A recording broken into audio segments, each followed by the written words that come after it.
We're not talking about a world war, but we are talking about a bigger European war. This was always going to be a bigger European war. It's going to get a lot bigger yet.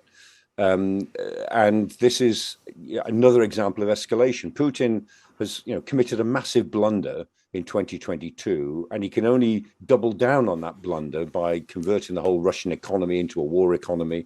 They're starting to pay for that now.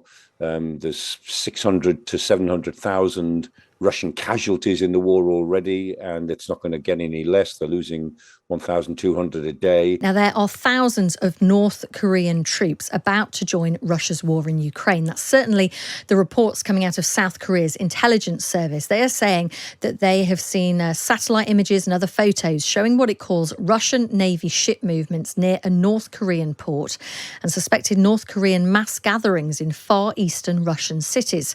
President Zelensky of Ukraine has warned that this involvement marks, quote, the first step to a world war. Let's get the thoughts of military analyst Professor Michael Clarke. Morning to you. Yeah, morning. What are your thoughts on this? Do you think that these are reliable reports of North Korean soldiers joining Russia's army in Ukraine? Well, there's a lot of them, as reports go. Zelensky has said it openly at the NATO meeting. Budanov, his military intelligence chief, has been very specific about the numbers. 10,000 to 12,000 are on their way, and 3,000, Budanov said, will go to Kursk in the Kursk offensive or the Kursk operation. The head of the Senate Intelligence Committee, Mike Turner, is writing to Joe Biden, has written to Joe Biden to say these reports are very alarming. This is a red line for us. You've got to do something about it. And there's quite a lot of evidence emerging on social media, which looks like some satellite tracking information of North Korean ships going to Vladivostok, and 2 or 3 of the ports around there being used as bases for the training of North Korean units. It certainly is apparent that North Korean troops are hanging around at 2 or 3 places near Vladivostok.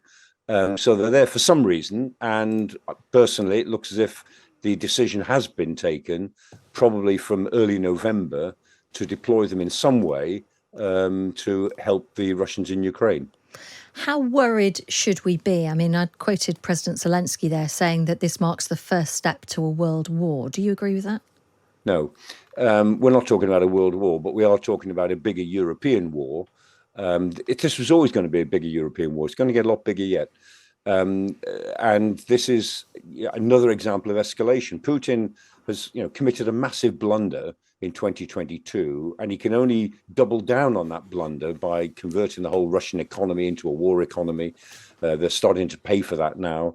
There's 600 to 700,000 Russian casualties in the war already, and it's not going to get any less. They're losing 1,200 a day.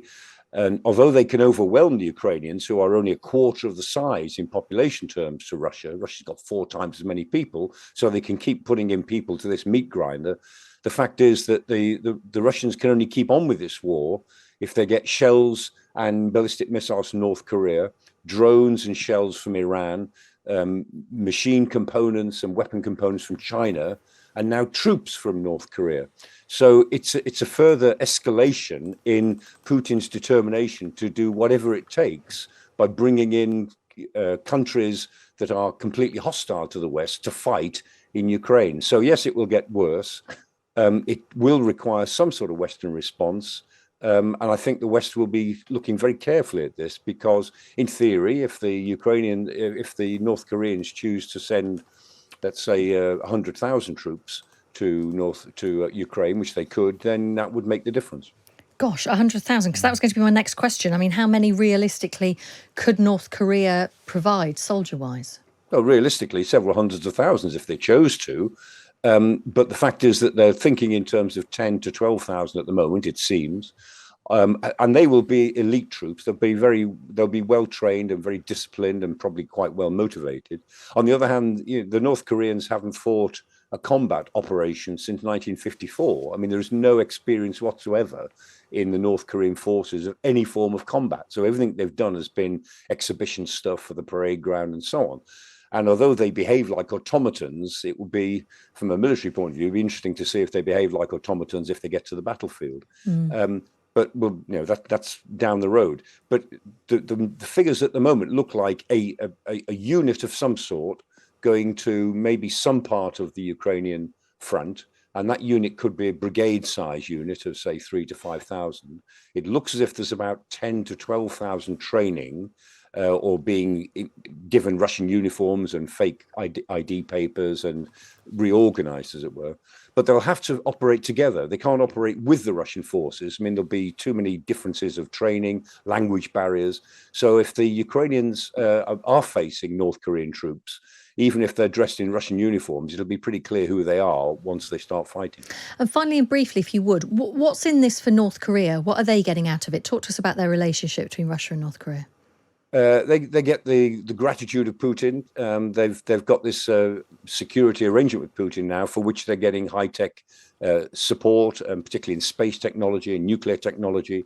This is something that Kim Jong-un has wanted for a long time, and Putin used to be quite wary of the North Koreans, but now he needs them. So we don't know what the amounts are, but they're certainly getting food aid from Russia, they're getting cheap oil from Russia, and they're getting technology, weapons and space technology.